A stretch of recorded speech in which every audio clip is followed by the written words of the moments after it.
I'll quickly talk about the Mets. The 2023 season is officially over. We finished 74, 87, and 1, I guess. We got a tie against the Marlins after that suspended game, even though the Marlins were up 2-1. And Gary Cohen kept saying, if they call it, then we get the win, 75, 87. And I was like, nah, I don't know what's going on anymore. I think it's 74 and 87 and then 1.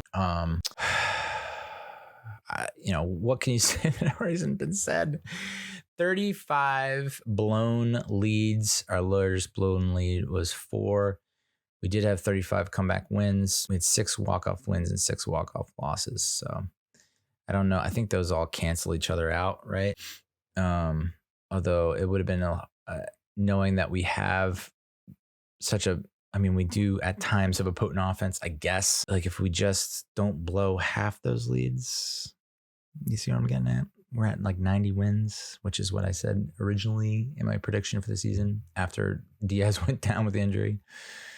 Like I mentioned before, we're pretty decent at home, over 500 at home, and we're less than 400 on the road, which is just abysmal.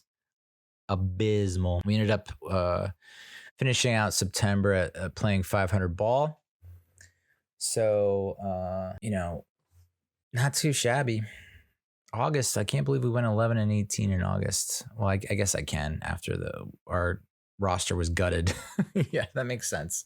There might be a little bit of a side effects, aftermath, after gutting your roster. But yeah, 13-13 September, 0-1 October. We played slightly less better ball in the second half than we did in the first half.